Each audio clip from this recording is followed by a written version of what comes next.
This episode of The Patch is sponsored by NatureBox, where you can order great tasting, healthy snacks right to your door. Snack smarter in the new year with healthy and delicious treats like French toast granola. Support this podcast and get 50% off your first order. Go to naturebox.com/thepatch. One word, that's naturebox.com/thepatch. Stop schlepping to the drugstore and paying $20 for shave tech you don't need. For a couple bucks a month, DollarShaveClub.com delivers amazing quality razors right to your door. Shave time, shave money with Dollar Shave Club. Go to DollarShaveClub.com/rooster. That's DollarShaveClub.com/rooster.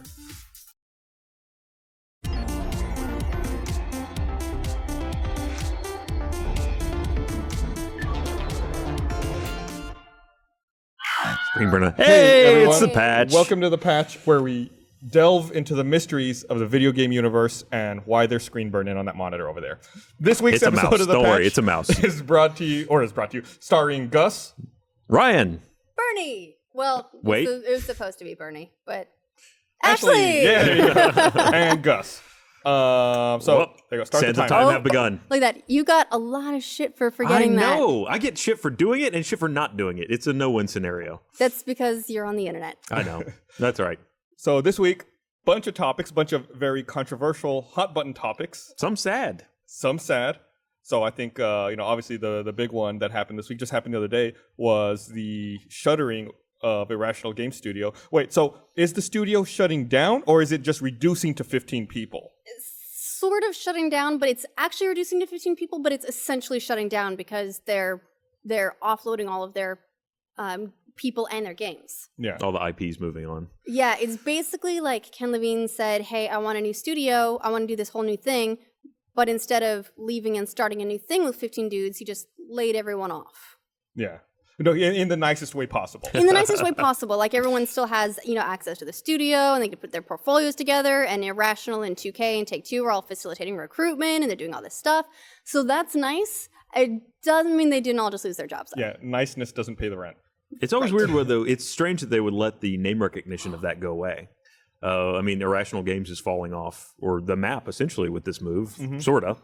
Yeah, and it's. I read an article on Joystick about it. It seemed like they were handing over the BioShock universe to 2K, and BioShock 2 was developed by 2K Marin, independent of Irrational. So Something that doesn't speak necessarily well for the future of BioShock. And but didn't 2K Marin end up getting shut down already? I'm gonna look this I up believe because you are I think correct. they got shut down. They did get shut down. But Marin was also created from ex-Irrational developers. Yes, after the original BioShock. And they also worked on BioShock 2 with 2K Australia, which was headed for a while, not sure if it was during this period, by Jonathan Che, who helped found Irrational. my head hurts. And is 2K Australia still around, or did they get shuttered as well? They might have got shuttered as well. I think they got shut down they a couple did. years ago as well. It sounds did. like musical chairs at this point. Like, oh, we're all moving over here. Now we're moving over there. Honestly, that's like the studios. That's what they do. Who It's such would a have volatile thought, business. They're all looking glass. 12 months ago, with the hype leading up to BioShock Infinite, and even through the launch and the commercial and critical success of BioShock Infinite, if you pulled someone aside and said, hey, in 12 months, Irrational's going to be gone. These people are not going to have jobs anymore. They'd be like, you are fucking crazy. How Right. dare you? And here we are. They did everything right. Right? I mean, Yeah. they shipped a game that made a ton of money. They shipped a game that people overwhelmingly loved. It was and critically and commercially acclaimed. It's still, sorry guys, I'm only taking 15 people with me to my next project. Yeah, that sucks. Like at some point, there's just nothing you can do. Yeah, it's like you did It's not everything that they right. didn't succeed. Right. It's a fucked up situation. I mean, some of that, though, is not just about what you did do, but what you're planning on doing. And if your future prospects aren't that good, then... yeah, I mean, there was a... Let me see. I don't know if I have the quote here, but I want to say back in October, Ken Levine was asked what his plans were, what Irrational's plans were post BioShock Infinite DLC.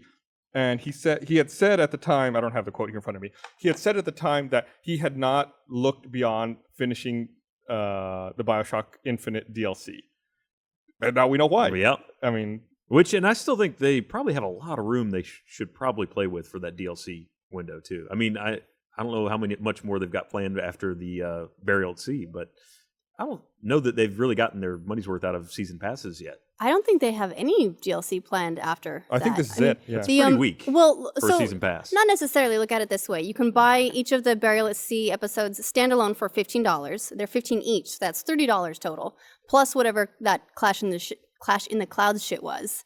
That would have been another, let's say 10, 15 maybe alone. So that's 45, but the season pass costs 20 standalone. So it's essentially just a discount. Well, yeah, but I mean, you can say I've got 4 $20 peanuts. I mean, they're still not worth $20 a piece. Like, you're just overvaluing something that's not really... But you also knew how many pieces of DLC were planned for the season pass going into it. Correct. If you decided that it wasn't worth that, then you already knew. That's true. Yeah, so going into it, you're full aware. You should be full aware before you commit to a purchase like that. You say that, but then you may not have expected that Burial Sea Episode 1 would be like an hour and a half. It wasn't an hour and a half. You're just exagerating now. I'm not exaggerating. It was a couple of hours at least. Oh, I'm sorry. I gypped him of half an hour. Okay. From an hour and a half to 2 hours. Oh, 2 hours. Yeah. Well, that's where the extra $10 of value was. I don't know. I mean, it depends if you're a completionist as well. As a completionist, you can make that last. But it is, I do agree that it's making an effort to make it take as long as possible, and that's a little bit silly. Okay. This new one's supposed to be longer, but not that much longer. It's going to be 5 to 6 hours for the completionists. Okay. That sounds better. Yeah, that's more reasonable. Yeah. So I mean, that sucks for everyone working out there. Hopefully, I know a lot of other studios in the game industry have reached out to people affected by the irrational layoffs. So hopefully they'll land good jobs elsewhere in the industry. Obviously, they do good work, you know. Yeah, I guess Crytek Austin is hiring. Hey. In other news, there's a Crytek studio in Austin. Yeah, they opened a little over a year ago. I had no idea. Me either. Yeah, I completely missed that. Yeah, there's a lot of stuff happening in Austin now. It's having a kind of a resurgence in the gaming industry. They not do that because I already can't drive to work. Come on, don't be one of those people. Really? No, I mean, Austin. It's a place where people live and stuff. It's on my shirt. It's true. The stuff they do isn't driving. It's not driving. It's sitting in traffic is the stuff that they do. One of the other things I want to talk about this week, which is huge in the news, is Twitch Plays Pokemon. Oh, yeah. Which, for the 2 people who haven't heard about it yet, it's a Twitch channel where someone wrote software so that chat inputs control a game of Pokemon Red. Or Blue. I forget which one it is. I think it's Red. It's Pokemon Red. Yeah. And so everyone who's watching in the stream can type commands into chat, which get translated there and then get fed into the ROM of the game. So it's right now. When I last looked right before I came over, there were like 80,000 people watching. So essentially, playing this game meant for one person to play. I brought Jordan out to talk with us a little bit about it. Jordan's another huge Twitch Plays Pokemon fan, so we'll get him on the mic here in just a second to talk about it. And I'm not a big Pokemon fan. I played Pokemon X and Y, and I really wasn't drawn into it. But for some reason, Twitch Plays Pokemon is like a soap opera to me. Like all this story that people have developed around what's happening. Yeah. And you over there, Jordan? You ready for us to chat with you? Because the way I heard about Twitch Plays Pokemon first was via Jordan. He, I think Ray and him had a Twitter exchange about it. And so why don't you tell us a little bit about your thoughts about the whole thing, Jordan? Jordan, who does the animated adventures. I found it. Ray had tweeted it, and I'm actually like checking updates right now to see what's going on still. But I was casually watching it. I wasn't aware of like the narrative that was going on until like you told me it was like a soap opera. And then when I saw it like that, it was, it got really interesting. And they had there's like the religions that have spawned from it, and like the whole political debate. Is there like fan fiction? Are they? Yeah, well, it's like people create this fictional story around what's happening, based on like the interactions of the character and the world. They're like getting attached to like the Pokemon in the party and stuff, and like since it's like madness of like inputting numbers or the commands and stuff, like they get accidentally released, and then like they get really sad. So like we've lost the starter, who was nicknamed Abby, because its name was ABBBK parentheses. So they just nicknamed her Abby. And then Jay Leno, who was a Rattata, got released too. But all of this was because of the Eevee debate, which ended up being viewed as like the devil, like the anti-Helix fossil, which is like the god. And then there's so much going on. Wait, it's great. What I'm taking away from this is somehow a crowd of people managed to type Jay Leno in one go. Well, they called it JVLNOO. Yeah, it's just a random assortment of letters that people try to like make a word out of. I thought we'd had that whole monkeys and Shakespeare thing going down here for a minute. No, all right. no. So it turns out like that. I think that's the analogy Jordan told me, was that it was like, having a million monkeys trying to type out Shakespeare.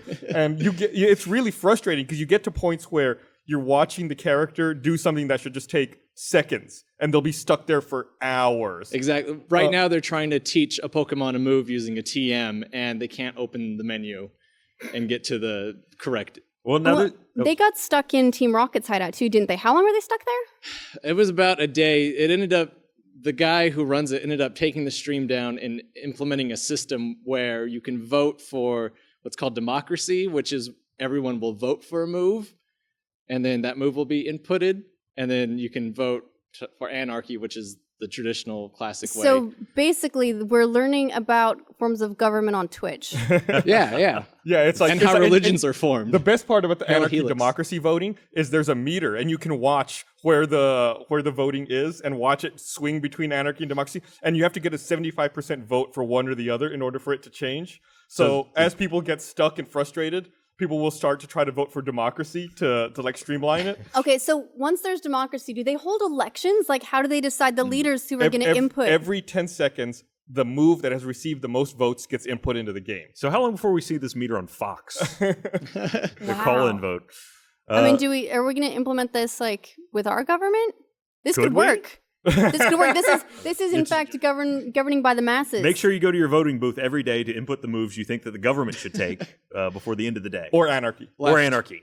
And then it's just everyone for themselves. Yeah, so it's really, really fascinating. I've been loving watching. It's like a social this. experiment. I think it is a social experiment. I think when Jordan first saw it, he said that he saw like 2,000 people in the stream. Yeah, and now then last night it got up to 112,000 people. Bernie, how'd you get over there? So I have a question for you guys. So obviously Twitch is growing by leaps and bounds. They signed those deals with PlayStation. They signed the deals with Xbox for sharing, which still has yet to come to fruition. We haven't seen the Xbox one yet.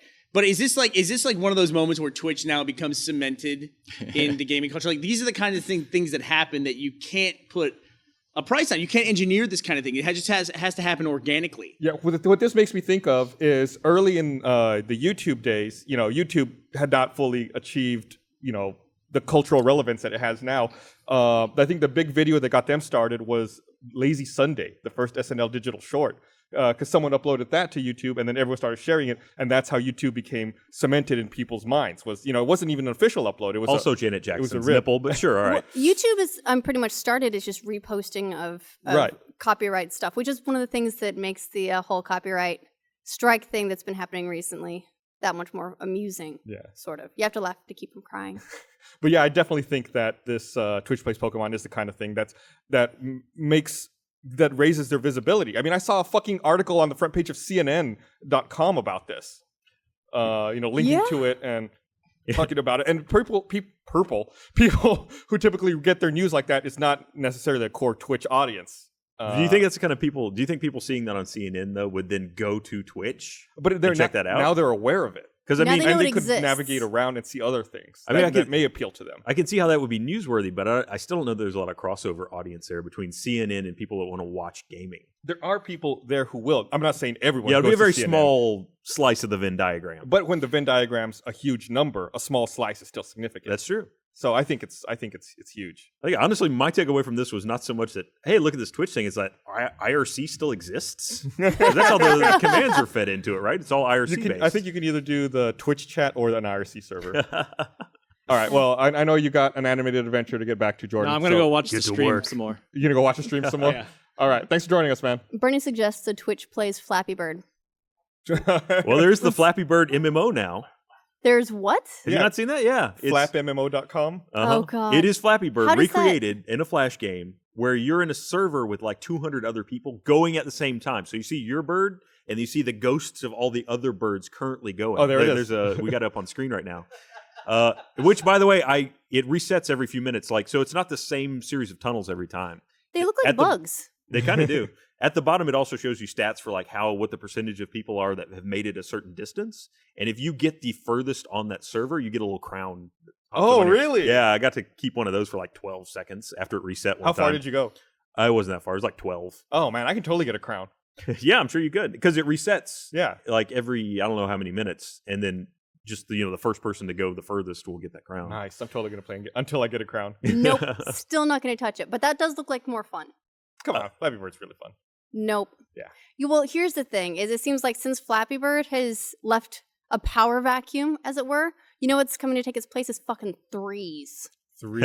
I still haven't tried it. Everyone's talking about threes. Well, you got a problem with math or what? Bernie's been playing nothing but threes to the point where I have this. It's like the soundtrack for it stuck in my head every morning when I wake up, and I don't play it. Do you have anything to say about the explosion of threes, Bernie? Here is the best testament I can give to how addictive threes is that this morning I deleted it. I had one of those moments of clarity where it's like, I gotta get rid of this game, and I deleted it. I was chasing a high score that I was probably never gonna beat. But Gus, I talked about it last week. That it was like, it's not math exactly, it's more like pattern matching. It's super addictive. It sounds like the thing that would consume me. So I don't know. I feel hesitant to try it. Have you tried Iron Pants yet? No, I'm wearing cloth pants. Iron Pants is like did you ever play Flappy Bird, Gus? Did you even like it? Yeah, I love Flappy Bird. It's a great game. So Iron Pants is like a hard version of Flappy Bird. Hard version. Yeah. So you're a bird, but you're wearing iron pants, so you're really heavy. It's more like I think people were saying that Flappy Bird, I never played it, was a lot like the mechanic in the copter game that was popular. Yeah. This is like a superhero version of that where you're flying through like building pipes essentially, but you're doing it by holding not tapping, but holding to make him go up and letting go to let him go down. And it's my high score is 12 after playing it pretty consistently for about 2 hours. Wow. If you win, you get a set of iron pants. Iron Pants are separate DLC microtransaction. $59.99. I feel like Bernie is now like the mobile game expert. Yeah, either that or I've been back into Minecraft, but who wants to hear about Minecraft? We started a Minecraft server for sponsors, and that has been an interesting experiment. I set up a version of the server where if you die, you get kicked and banned from the server, and you lose all your stuff. Are you going to reset that every so often, or is it just going to be... Ryan, it's become like a Lord of the Flies experiment. People have just lost it. There have been people that have been on it, I think, for like 24 hours straight at this point. So you're saying going on now would be a very bad idea? Yeah. There's actually people that are pretty helpful. I'm dead. I got killed by a creeper. It happens. You get banned by your own server? I did. I'm banned. I can't go on anymore. It was also interesting because I've never played Minecraft on a server before, just like, the four of us playing together. And it was amazing seeing all these people come to this world, they just all pop in and suddenly start building shit. Completely random. Someone makes a tower into the sky. It's in the shape of a giant pyramid for no reason. There are all these sky bridges going every which way. It's insane. I have no idea. Like, it makes me wonder how long, servers that have been around for a while, what do they look like?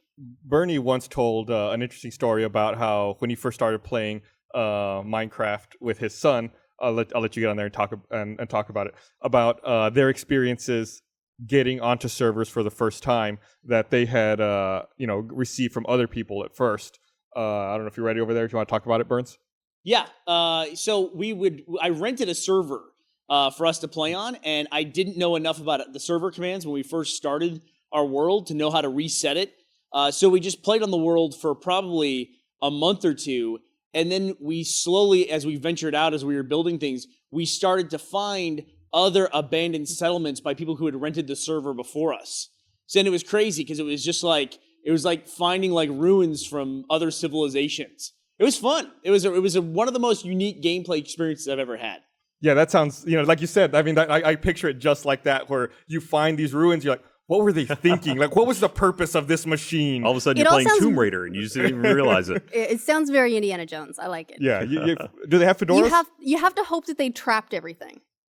Yeah. The giant boulders. Yes. We were just mainly disappointed because their buildings were way better than our buildings. You don't want to let out some giant evil that's been corked under the earth. I hope they left death traps behind, just as a little memento for anyone that came to explore later. You would say that.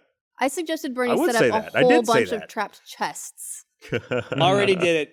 Oh, yeah. I set up a trap chest this morning, but I was offline and saw it in the server chat. They ferreted it out and took my diamonds. Lame. Jackasses. Anyway, it's a lot of fun. It's a fun experiment. So cool. Thanks for letting me come on the patch. Yeah. Mr. Fusion says that he lasted 2 minutes on the Wow. hardcore server. Wow. Maybe I won't check it out. Maybe I'll wait till the middle of the night when everyone's asleep and then I'll check it out. It doesn't sound like people are sleeping. It sounds like they've formed society. Well, when there's less people. They're Maybe- ordering pizza and just staying in. And Maybe they're voting fighting it between out. anarchy and democracy every 10 minutes. Can we add a slider to that? That would be great. Yeah, And vote for the overlord. Let me read this thing here. I want to remind everyone, this episode of The Patch is brought to you by Dollar Shave Club. Buying razors sucks, right? You got to trudge to the store, get the key to that plastic razor fortress thingy. Why do they do that? I fucking hate that. And then shell out $20 for, you know what I'm talking about, right? Where they have, like, you have to that's get an under lock and employee to key. come unlock the It's like a razor fucking for you. flash worst. drive. You have to get someone to come walk over there and let you in. And then shell out $20 for some ridiculous shave tech you don't even need. My razor worked fine without vibrating handle or laser pointers. Fortunately, there's a company doing away with all Laser that pointers. ridiculousness. It's called Dollar Shave Club, and it couldn't be simpler. For a few bucks a month, Dollar Shave Club ships amazing razors and other bathroom stuff right to your door. Their blades are just as good as the big shave companies at a fraction of the price. They've also got Dr. Carver's Easy Shave Butter to make your shave even more buttery smooth. And you got to try One Wipe Charlie's, their new peppermint-infused butt wipes for men. That's in the copy. Did you Butt say wipes. butt wipes? Butt wipes for men. They tingle in a good way. Butt. I'm a big fan. Shave time, shave money. Right. Join now at dollarshaveclub.com/rooster. Do they have butt wipes for ladies? I mean, I'm curious about this. You're too dainty for is- it. You're not is- ready for the butt wipes for men. Is there any such thing as a good butt tingle? I'm interested. See, it's strong enough for a intrigued. man and actually made for a man. It's- Unlike Secret deodorant. It's I remember it's that an interesting tagline. experiment. No, it's pretty good. It's good stuff. You should definitely check it out. You know, you really wanted me. You now have really made me want a laser targeted shave system. Why? I never understood the point of those like vibrating razors. It seems so dumb to me. All I want is the idea of having razor blades delivered. Do you know how long I go between buying razor blades because they're all locked up? It's like the first one lasts like a week and the second one is like a month. And by the end, I'm like, this one's going to go 6 months before I'm out. No, you can definitely get around that. So one of the other, like I said at the top of the show, tons of stuff to talk about this week. Titanfall beta, Titanfall beta. which I have played to death. I have played that beta. I think every waking hour I've spent at home has been playing that beta. Well, you might want to leave early after this because it's shutting down at 6 p.m. Pacific. Yes. Officially, although I think they said they might test Yeah, they said like they're some going to patching on the test servers a at server 6. patch deployment, and if it fails, the beta's over. But if it succeeds, then they'll test it a little longer. I assume you're playing on the One. You're not playing Yeah, on playing PC. an Xbox Okay. One. The most interesting to me about playing that game so far has been, especially in like the hardpoint mode, which is kind of your standard kind of capture the point mode. Yeah. You forget that it's 6v6 so quickly because there's so many NPCs running around. It feels like a much larger scale battle. And how are the NPCs? Like, are they Honestly, they're no threat at all. okay? I mean, it's almost they're there as fodder for you to shoot. It's a lot like Creep in a MOBA, where they slow you down maybe a little bit, but they're not a big deal. Okay, so but- they're just creeps. Yeah. Gotcha. At least if it stays the way it is now, the unlock system for all of your weapons is based on your killing the grunts, not killing other pilots. For a lot of them, I'm sure there are some other unlocks that are pilot specific, but a lot of things like opening up scopes, things that used to be player kills in Call of Duty, are now based on killing these NPC characters. So you can still get lots of unlocks even again, though you're only playing like 6v6. a MOBA. You have to kill all the creep That's in true. order your to power up experience. and get better items to then do better in the fight. It's a very interesting way to pull that concept out of like League of Legends and Smite and then apply it to an FPS style game. And I'm really a big fan. Smart. Yeah, and also they have the burn card system. Where Hey, can you explain that? Because I don't I've been seeing a lot about burn cards, but I don't know what that means. So they're like one-use power-ups. They're like, you get a deck of cards, essentially. And then you can unlock, in the beta, you can unlock up to 3 slots. So out of your deck, you pick 3 power-ups you think you'll want during the next match. And at any time, you can activate them, and they stay active until you die. So like one of the burn cards, for example, is like echolocation. And you can see through the walls and see where all your allies and enemies are across the entire map. It's basically like Ray put it best. I think it's basically the call streak system or the kill streak system from Call of Duty, only like on demand and not based on kills. So this is an FPS, a MOBA, and a collectible card game. Kind of. Sorta. Yeah. The cards are just something you get at the end of every round. Yeah, it's not, but there are different rarities of cards. There are.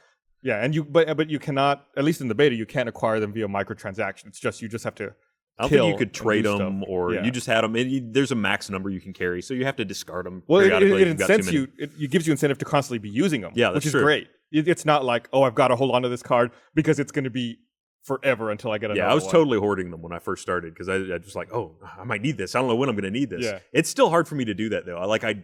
My instinct is always to hold on to things forever. Yeah. So once you get over that though, there's a lot of really fun cards you can throw in there, Yeah. especially ones that'll give you like a Titan almost instantly. There's one that allows you to, as soon as you get into Titan, have your Titan ability ready, like overcharge or overkill for the damage. So I love using that The one damage core? in damage core. In Last Titan Standing, I'll just fill up my deck with 3 of those because as soon as the game starts, then you can activate quad core or the damage to do quad damage, and no one's expecting that right at the beginning of the game. You like run up and just start fucking killing other Titans. You got to say, I still am not a huge fan of that game type. Not just for Titanfall, for any game. The Last Team Standing, Last Titan Standing. I don't want to wait that long between games to play a game. I see. But so then hey. you're saying you suck and you die quickly. That's exactly what I'm saying. I'm saying I'm on the ground watching the whole game go by, and I'm tired of it. And I don't want to wait in a lobby so I can do it again. So there's apparently another interesting thing is that I guess the Titanfall developers have been keeping a couple of cards quite close to their chest. Cards. Anyway. I see what you did there. But there's going to be like giant monsters to fight. What? Yeah, apparently. you So talking about? in this art book that's not out yet, it shows like these enormous monsters, Well, like not mech monsters. they haven't really explored, like, it seemed like from a lot of the stuff they put out earlier, that there was going to be some kind of loose story tied in there a little bit. Like they would at least have dialogue where they were showing guys like dropping dudes in holes and things. Which in their E3 demo, there very was where story-focused. when you were getting ready to land, there was like, there was the meeting, the huddle, all the people were Right, yeah, talking, yeah. and then you go out and do your mission. I assume that's still in there. Well, I mean, obviously, if you're playing like multiplayer, you don't want to be bothered with that every time you start a game. You don't Right. want to sit through that same cutscene every Right. time. At the same time, playing it, it's really hard not to go, why isn't there any single player to this? Because there are people like me and people I work with that who I don't know why I called them that. Achievement Hunter, who would like to play some kind of single player campaign for that. I know it's more development time, but it's an interesting system. I don't know why you wouldn't do that. I thought that at first until I started really playing the beta a lot. I think the multiplayer is so much fun, and I'm normally not a big multiplayer online FPS guy. The multiplayer is so fun. I'll be happy with this. Well, there's also there's a lot of games out there that have their campaign and that's really strong, and then they tack on multiplayer for no particular reason. That's just like a box that they feel like they need to tick, and it's not necessarily good for the game because it splits their focus off of just having an amazing campaign. Maybe they decided that just like you don't always need multiplayer in a game, you don't always need single player. I mean, I don't know. It's a risky move. Didn't work for Shadowrun. Last generation, just putting that out there, but maybe people are ready now to have games that don't have campaigns, games where the entirety of the development focus was on that one multiplayer experience. Yeah, and going. I'm gonna do a little pivot here based on your pivot. based on your dialogue there. So there's another game in development coming out soon that announced it's not going to have any multiplayer. They're just doing single player, and that's the Order 1886. Which is they showed a cinematic trailer for it at E3. It's like the steampunk neo-Victorian werewolf hunter badass crew. That's like the best adjectives you could have put in one sentence. And you mixed them all. I'm really excited for that game. And You it got makes it Chainsaw in sound there. way better than their marketing, which is like a supernatural thriller. Yeah, no, That sounds way better. Like that like one's for free. Whoever's Yeah. developing the Order 1886. Gus's punchline much better. steampunk werewolf hunters sounds way better. Neo-Victorian. Neo-Victorian. I'm Yeah. so sorry. Neo-Victorian steampunk werewolf badass hunters or whatever. Play the tape. That's it. And they released another cinematic trailer and some gameplay. But here's the thing: those aren't cinematic trailers; those are all in-engine trailers. Right. So that was the interesting thing was that the trailers look so great. They're working on having that seamless transition between cutscenes and then actual gameplay. Yeah, and they said they're planning on using that sort of filmic kind of camera in the gameplay as well. Right. So there was I saw there was a bit of gameplay where a guy, takes a running leap across like from one roof to another, and it looks like a movie. Like just that way it sort of like judders behind and Is it it's like like cut to a following you low along shot, as you're like flying through the air. It looks really incredible. And Well, you got to be careful with that though, because if you just fucks around with the camera movement too much while you're trying to do things like platforming, it becomes really awkward and really annoying really fast. Yes, so it'll be down to the execution, but what I saw so far was pretty impressive. Or it could be a deal where the camera's locked off static until you do the jump, then it cuts to a more cinematic camera to show you actually doing and the your jump. character's movement is now locked. Right. Like it's you've made the jump, you're good. Right. Now just relax. When you're in the air and where you're going to land, that's been set already. So just watch the outcome of that. All right, maybe. I can see that happening. So the developer is Ready at Dawn. I don't know that they've done anything previously. I think it's a new studio created for this project. I assume you're fact-checking that. I am fact-checking that right now. So I see they're located in Irvine, and it's composed of former members of Naughty Dog and Blizzard. So they've made some good stuff. They've been around since 2003. Oh, never mind. They worked on games for PSP. So they did some PSP, God of War, and Daxter. Their works: Daxter, God of War, Chains of Olympus, Okami, the Wii version of Okami, not the PS2 version, and then a couple more God of War games, and now they're working on The Order. I'm super stoked for it. I can't wait. It's one of the games I'm really looking forward to. I would have fact-checked too, but Eli stole my iPad back. I'll get into that later. There's a few games that I'm like really looking forward to that I feel like are great examples of original IP that are coming out this year. It's definitely Titanfall, Destiny, Evolve, and The Order 1886 are all like the games I'm like waiting and so eagerly for. I feel like the biggest problem The Order is going to have is no one can remember the year. 1886. 1886. You've got it right. Yeah. But so we covered it. It's my job to get it right. We covered it in news yesterday, and like every comment was like 1889. 1866, just like, I mean, that's a very random year to try to remember. So I guess they've got like numbers. The Order part for the that one. everyone will know it by. 86. There you go. Duh. Maybe they'll have a sequel of 1887. Except it's 1886, not 1868. No, 18 plus 68 is 86. Yeah. It's all the same. Oh yeah, okay.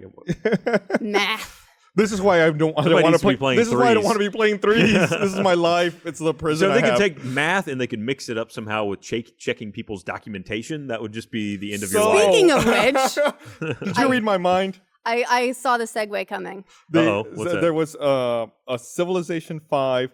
What do you call it? Mod that was created to I don't know. That was created. I'm so excited. It's this newfangled thing where they change a game. It was created to replicate the country from Papers, Please in Civilization 5. Huh. So you can download it and install it. I don't know if I have it here in my notes. Here it is. So they become one of the playable nations. You need the Brave New World add-on to Civ 5 in order to make it work. Yeah, there it is. And you can get it going. And it's got its own custom tweaks. So I'm just reading this description here. It has its own custom border guard unit, a cheaper version of the rifleman that gets combat bonuses when fighting on native soil. There's a border checkpoint building, which adds protection from spies and produces extra gold each turn. And it begins the game with its custom glory to Arstotzka trait, which increases worker production at the cost of population happiness and city growth speed. And all cities start out with a free worker. So they customized it pretty well. Like it's definitely. It's thought out. Would you say it's true to your paperwork simulator? I think so. It seems right. It just feels right. I have not had a chance to play it yet. I own Civ 5. So it's one of the things I'm looking forward to trying out. I was kind of hoping that it was going to be more even focused in than that. I mean, take this game about planetary dominance and just focus it down to this guy at the border. You build this nation, then it's like, okay, that part's done. Now just hang out here. Make sure no one comes in. That's where Papers, Please comes in, though. Yeah. Oh, you just have to change games. It's like the micro game. It's like the game in the game. It's like now loading. Segue. So yeah, I'm definitely excited about that. Also, one of the other things I want to talk about this week is The Last of Us DLC Left Behind finally came out. I still haven't played it. I've been too tied up with the Titanfall beta since I knew that was going away. I was like, I'm going to play the Titanfall beta. Then once that's gone, I'm going to go back and look at the Last of Us DLC. I'm super, super excited about checking that out. And also the documentary called Grounded, which followed the team as they were making The Last of Us, is out for free if you have Amazon Video. You can watch it. It's the same crew. It's made by Area 5, who are the people who had the Kickstarter for the Outer Lands documentary, which we had talked about last week and we talked about in the RT podcast. These guys are busy. Yeah. So if you have Amazon Video, check it out. I don't, so I can't. But it's definitely something I'd be interested in checking out. So is that where the future of behind the scenes type stuff, this special features is going? Is just free videos released by third party companies? I mean, I don't see why not. I mean, if you think back to like the Halo 2 special edition, Like, they had extra a supplementary documentary disc. Wasn't it all supplementary the Vidocs? documentary, right? Yeah. So it's like you have all of this supplemental content made. This seems like the evolution of that, where you hire a dedicated production team. That way, you're not taking away from game resources, and you have people who are there just to film your behind the scenes stuff. Do you think did they hire these people to come in and do it, or did these people go, "That's something that I should make a video about"? I'm really curious because I mean, You put me on the spot. Let me I look it up. know I feel bad. I'm sorry, and I don't know that that's an answer a question that anybody would have asked and put in an article because. I think a lot of times they're just like, there's other companies that say we want to do something here. It seems like they would, right? They were probably brought in to do it because from what I'm reading here, if you had a Last of Us season pass, you can watch it. Oh, okay. That was the only way to watch it, and now it's on Amazon Instant. Was there much to get with the Last of Us season pass? Well, you got the single player DLC and a couple of multiplayer DLCs as well. There's one multiplayer DLC that already came out, I think, at Yes. least one, and then there's this story one, and they're doing another multiplayer one. Yes. Okay. So yeah, Wow, that's another game with a really long DLC tail. It's no 4 peanuts for $20 Well, or 4 $20 peanuts. Yeah, so this is going to be their only story-based DLC. Ryan, in your opinion, Yeah. is it more important to have story-based DLC or multiplayer DLC? I mean, it really depends on it. To me, at least, it depends on what the thrust of your game was. And if you're one of those that straddles the line, like Call of Duty, you pretty much always expect you're not going to get any more story because people do the story and then they just play multiplayer, and that's what has the most longevity on that title. But if you're talking about something like BioShock Infinite, then people want more of the story. Obviously, that game didn't have multiplayer, so it's not really an issue. But Sure, I guess if it's a Clash in the story Clouds is game- the closest that it would get to multiplayer, just combat challenges. yeah, I mean, if it's a story-focused game, then people probably want more story. That makes sense. So do you think Thank it you. makes sense for The Last of Us to have 2 multiplayer DLCs, considering the multiplayer was good? They had But an it wasn't the amazing focus. multiplayer. I can't talk today. Lots of player. Say it either Amazing, way. lots of player. But their DLC focus is on multiplayer, even though it was very much a story-oriented game. Well, I mean, Last of Us is one of those games that you maybe necessarily leaves you in a place where you don't want to change the. Well, look, they obviously had to go do a prequel to really do a good DLC to it. So it depends on what your story that you told was as well. I mean, it'd be really hard to do DLC without backtracking for a lot of titles, like Mass Effect did it. I mean, And that's kind of frustrating. yeah. I mean, when you're done with the game and then you get set back in order to do things. It's disconcerting when you're reinserted into the story at an earlier point after you've already had some closure. So it's a fine line you have to walk with each title. In some cases, it's probably better if you have more story to tell to just go ahead and do a sequel and have a full story instead of a little snippet. I think Dead Rising actually had kind of an interesting idea, even though I know some people, I think Bernie says he got all his fill of it with just the little Case Zero thing they released before Dead Rising 2. But to me, that was just a fun little teaser that got me interested in playing the game again. I liked it. It worked for me. Yeah, I mean, so if you are just trying to bridge between 2 large titles, that's pretty cool. The little droplets of story sometimes don't work out so great. I mean, like Burial at Sea so far has been kind of, all right. It's not really related to the primary story. And again, It's alternate universe. that's a story that took place after a single player Multiverse. that had a big closure. Ended in infinite. infinite. Sorry. No, I'll stop. no. So yeah, I mean, it's 6 one, half dozen another, depending on the title. Yeah. I agree. I'd like to subscribe to your newsletter and possibly you. your podcast. I have pamphlets. you level up to the special robe for only $20. The peanut encrusted robe. That's the peanut level. Yes. One of the other little tidbits of news. What's today? So Today's Wednesday. This came out today. I guess it was the new Wolfenstein game got a release date, and it was announced that it comes bundled with the Doom beta access. And other news, the new Doom game is not dead. And it's been retitled. Just Doom. Yeah, so Doom. instead of being Doom 4, it's now Doom. Doom. So it's potentially a reboot. Or as it will be known, Doom 4, Doom. Or Doom. Yeah, so Get Doomier. I think that game, I'm going off the top of my head here. I think it comes out, I know it comes out in May. I think it was like May 20th. I have notes here because it's going on news today, actually. May 20th in North America, May 22nd in Australia, and May 23rd in Europe. Nailed it. I was right.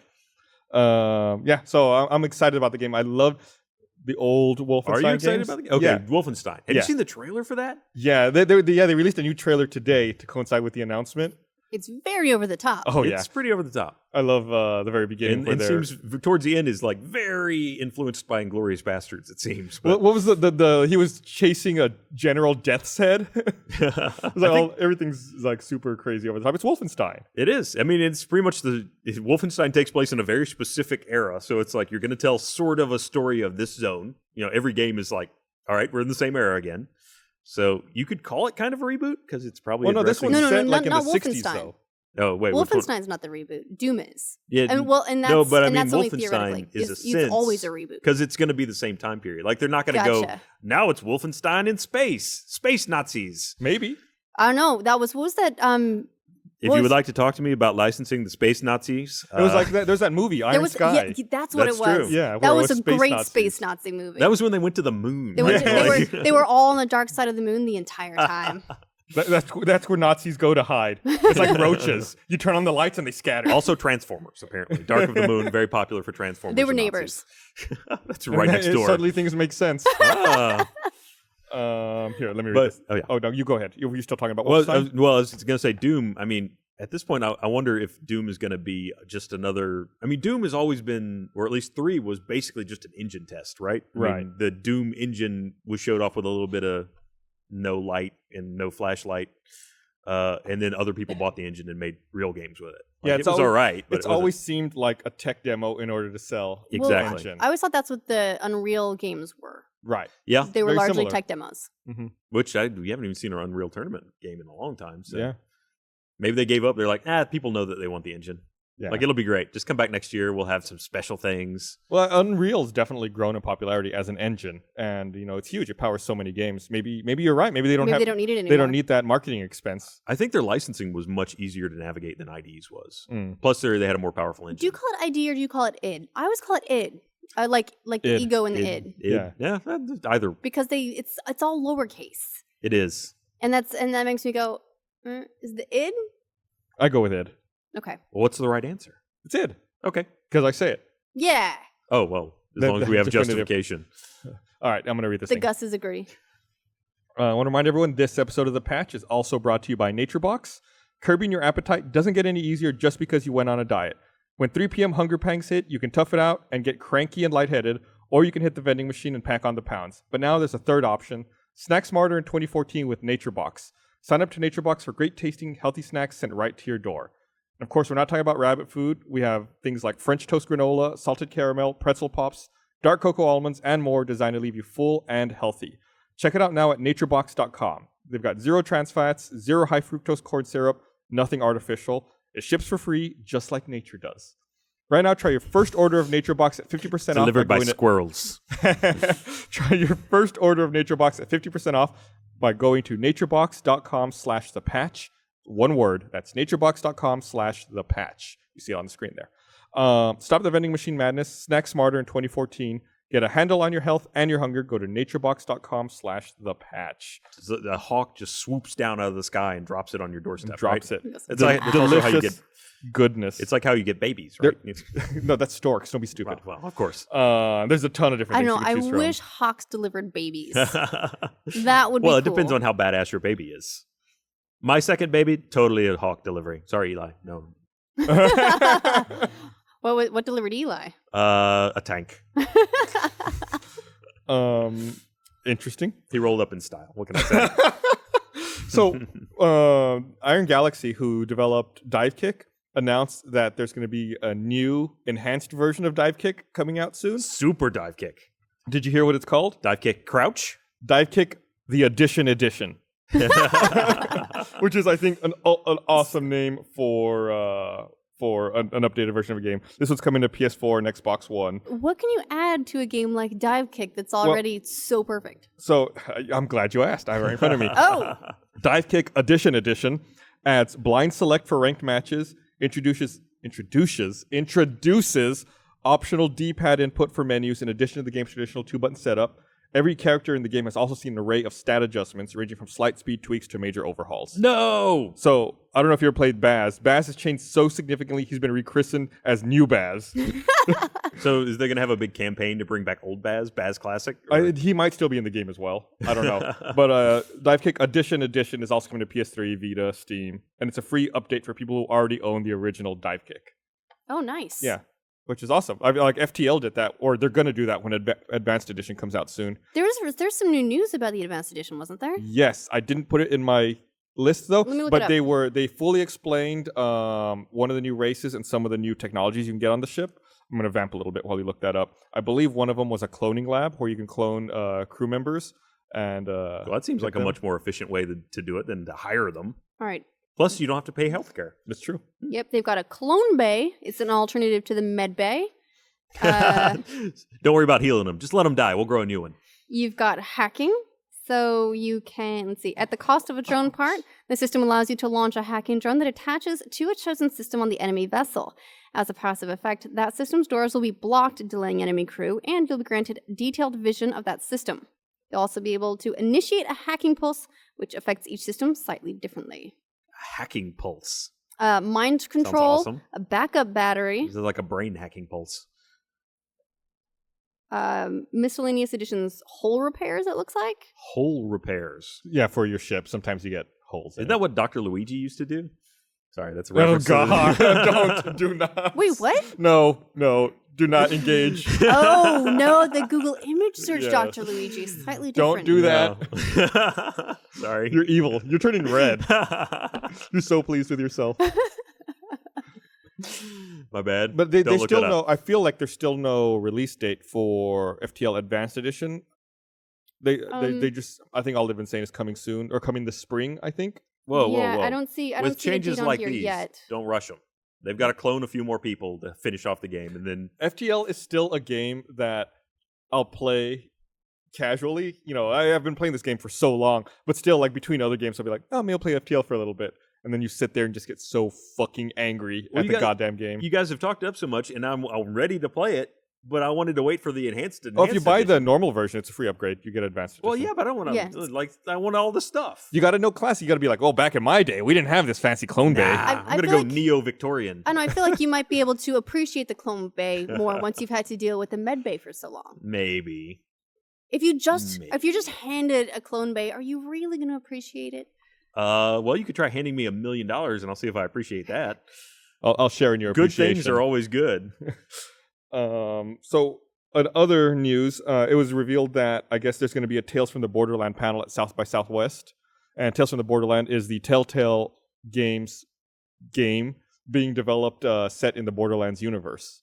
So, during South by Southwest, there's going to be a panel held by Telltale and Gearbox talking about what they're doing with Tales from the Borderland, which I'm super excited about. It'd be good to have some more details since Gearbox just came out and said, we're not even working on Borderlands 3. In fact, we're not even planning Borderlands 3 right now. We'll definitely do more stuff with it, but we've got all these other things going on. So just like, there'll be Tales from the Borderlands. It's good. Yeah, you know what that makes me think? Borderlands 3 is being developed by someone else, that they're going to Oh oversee God, I it. hope not. I mean, I obviously, I don't know. I'm just They did- speculating here. But, I mean, that seems like something that's feasible. They've already created the universe, set the rules, and set the tone. Now you can have someone else do it. And maybe Tales from the Borderland is Oh, test she's heartbroken. to see if how well people receive it. Gus, But I can't you see really you're liked shattering her Borderlands right 2. now? Yeah, and 3 might be just as good, developed by someone Might else. be just as good, yeah. That's the same hope that people have for Bioshock moving into 2K's control. So what we did was we hired 12 hobos. They're going to be doing Borderlands 3. Anyone off the street. Let's just make a game, sure. Honestly, I thought the writing was fantastic for Borderlands 3. That guy, the Hey 2. Ash, what you playing guy? Or for 2, yeah, Yeah. sorry. The Hey Ash guy, brilliant writer. Hey, Ash guy? Very clever. He did the Hey Ash, what you playing videos. I don't know those. Oh, it's basically like a guy wrote videos and Oh, his I know what like, you're talking and about. he had like a psychotic sister who was always fucking with him. Like turned his entire life into like a text-based adventure game or like took a shit in his room. I don't remember exactly. There's just lots of There's trolling a basically. Like she was big psychotic. gulf of things between I- those two. I think those things both happened. All right. Cool. But I like, and he ended up getting picked up by Gearbox, and he did writing on Borderlands 2, and I loved the writing in that. I thought it was brilliant. And in fact, the Ash from that series is Tiny Tina. Okay. Really? Yeah. Wow. Okay. Probably my least favorite part of Borderlands 2. Bernie's too. It seems that she was a very polarizing character. Yeah. People either loved her or hated Bernie her. and I agree too much. I don't like this. I need to start changing my opinion on stuff. You're a cute couple.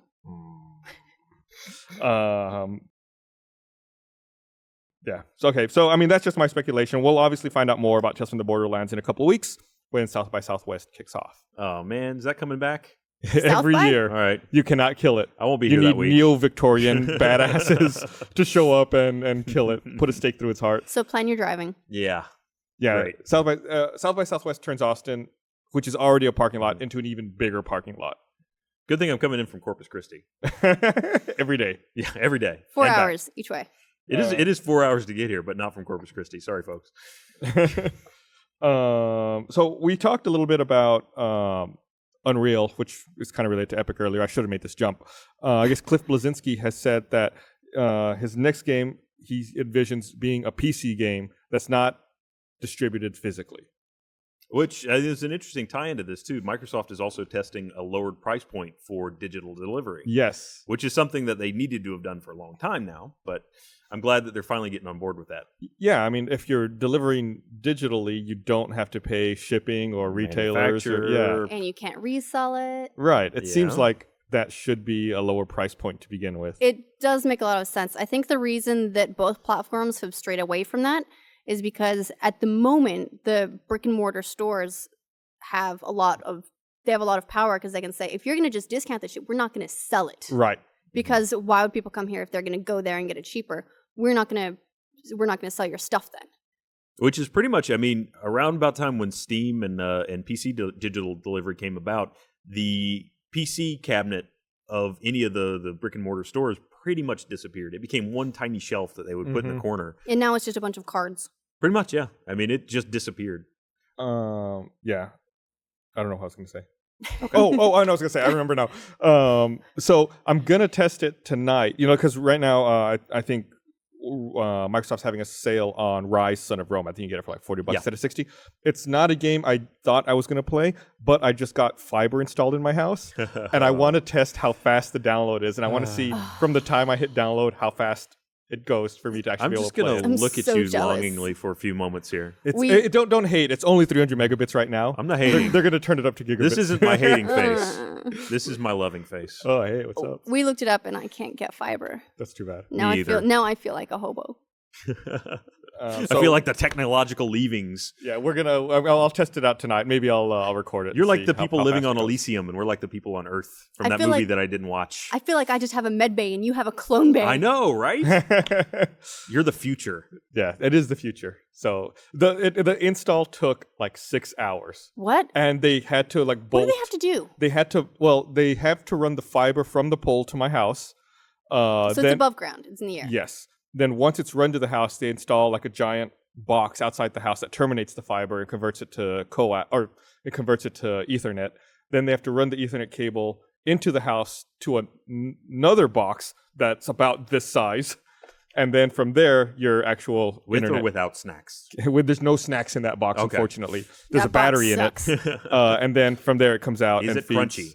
Can it be feeds my delivered by TV and squirrels? internet. Is it apple flavored? Shut up. We have some Apple Orchards granola. I'm gonna eat the shit out of here once we're done. Yeah, I'm just waiting for us to not need that box to look pretty anymore. And then they supply I went with AT&T. They supply, it's an all-in-one modem, router, Wi-Fi access point, and it's glorious. I bet it is. I bet it is. I'll let you know how fast it goes. And Someday maybe it'll come to me.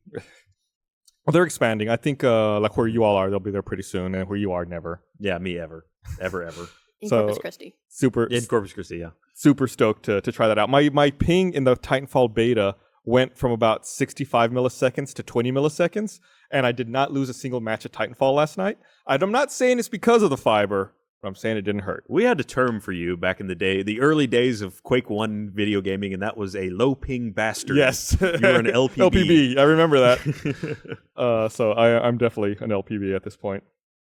Hacks. So jealous. It's awesome. So one of the other things I want to talk about this week was the new Donkey Kong game that's coming out. It's coming out next week on Wii U. Sorry, got a little bit You excited. excited? We were actually lucky enough to get a code to play it early. So I downloaded it at home last night and played through the first world, and I just got to the second world. And I'm just gonna put this out there: I blow at Donkey Kong, so please forgive this. I recorded just a little bit of playthrough for the first world. Dude, this game is beautiful. I mean, I played the original Donkey Kong Country on a friend's SNES, so I don't think I ever even completed that one. Mm-hmm. But I remember my impression of that being that it was like the most beautiful game I'd ever seen at the time.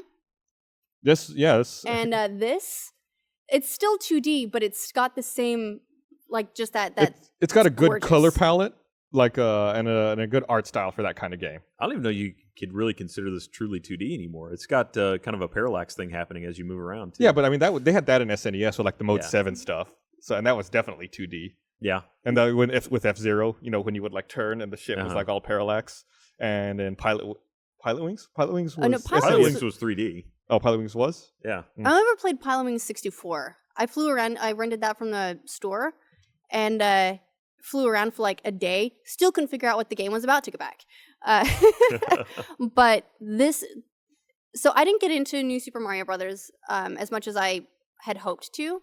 It just didn't grab me the same way. But I woke up this morning and I was like, I wonder if I can fit some Donkey Kong in before I have to go in. So that's a good sign. And I'm planning on playing it more when I get home. It plays really well, and you have different dudes you can choose from. So you know how in the original Donkey Kong Country you had Diddy Kong, he was your buddy. Well, there's Diddy Kong, and then there's the grandpa Cranky Kong. Cranky Kong's my favorite. Cranky Go Kong. figure, big surprise. And then there's the girl Dixie Kong, and they each have, like, when they're with you, they are kind of different power ups. So Diddy Kong has a jetpack, so when you jump, you can hover a little bit longer. And Cranky Kong, when you jump, you can bounce. Like, he uses his cane to bounce. So if you've got like spikes or something on the Pretty ground, spry you can for sort an of old guy. bounce across them instead of actually like landing on them and taking damage.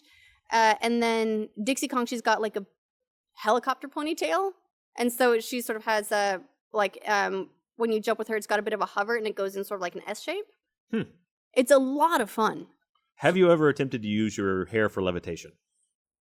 No, I'm trying to grow it out to that point. Okay. Yeah. Report back. Will do. Absolutely. So that game was developed by Retro, which is an Austin-based game studio. Good job, Retro. I like you. Retro also did the Metroid Prime series back in the day. I was trying to look it up. They did the Metroid Prime trilogy, and I think that's what they were really known for. Now they've been moved over to handle this. So what you're saying is, now that this is coming out at the end of this week, they're going to be working on Metroid, right? You heard it here first. We'll see. So the last Metroid game they did they did Metroid Prime 3 Corruption and then Metroid Prime Trilogy, which came out in 2009. They did Donkey Kong Country Returns in 2010, Mario Kart 7 on the 3DS in 2011, and now Tropical Freeze 2014. I didn't realize that one of Nintendo's Star Studios was Austin-based. Yeah, I mean, those are some pretty high-profile Nintendo games. Yeah, I mean, it's like flagship titles. Metroid, Mario Kart, Donkey Kong, and it's being handled, here in Austin. I always thought those were all done in Japan. Yeah, that's what did that's too. what you would think, that it's one of their internal first-party studios. And Retro is essentially first-party. I mean, all they do is develop Nintendo games. Right, but the difference being that they're here. Yeah, We can take them to lunch. we can. And They're up. and we can be I best think their friends. studio's still up by like the Domain. Okay. So like up in North Austin. I went there once years ago, back in like Metroid Prime. Like, or Metroid were you Prime 2 invited, days. or did you just show up at the As door? stalker style, man. I was looking through the blinds. What are you working on? Hey, what's is that up? Donkey Kong? Who's the old-looking one? Give me some spoilers. And it's funny you say that. There was a discussion on Polygon. They basically do like this Google Hangout thing where they talk about different topics. And one of the things they talked about is Nintendo's best development house now in Austin, Texas? I'm going to say yes, just because, well, one, they're here, and two, I like those games. Yeah. There you go. They're still not What else do you handling need? marquee Mario titles. Either they're not, Well, on that level. You got to work your way up to Mario. You can't just jump straight into Mario. They're getting there. Who knows? Maybe they'll be promoted since Miyamoto's not working on Mario anymore. True. Maybe. But I'd much rather them to work on new Metroid. It's been a long time since we've had a really good Metroid. Yeah, I think the last. I mean, Let's put together a PowerPoint presentation. I think the last Metroid I really played through completion was the SNES with Super Metroid. Yep, me too. That was a fucking awesome game. That was a tremendous game. Did you see the during that last charity event, there were people that were doing speed runs of it. Yes. The what was that? Awesome Games Done Quick? Yeah. Yes, that's right. And I think the crazy thing about it was the fastest two guys did it almost exact same amount of time. I mean, they were within like 45 seconds of each other. Wow. Playing through the entire game. That's an amazing coordination of events to have to pull off and keep to that tight of a time frame. It's almost like watching the Olympics, where it's like these people do these crazy things and then finish within hundredths of a second of each other. Yeah. And it's like that's the sliver of time that separates you from being awesome and sucking. I also really like the idea that, like, in that community, these people are gods. They're like, do you have any idea how fast I can get through Metroid? That's their thing, and everyone is like, holy shit, you are the best. And then they do that too. and then they're at the bus stop, and they're like, guess how fast I can get through Metroid? And everyone goes, No, they're like, bullshit. They don't believe you. They're like the kid who lies about everything. That's They're true. like, let me prove it to Yeah, you. sure, kid, sure. I used to take a lot of pride in how fast I could get through Myst once I figured out that you only had to open the one box. So I just memorized the code for it, and then I could get the last page and be like, ha, finished it in like a minute and a half. Suck it, Myst. All right, well, we're out of time. This thing's Oh. dead. Nah, that That's thing sad. lies. So we'll be back next Monday with another episode of RT Podcast, and next Wednesday with another episode of The Patch. Till then, enjoy your snacks. Thanks for joining us. Bye. Bye.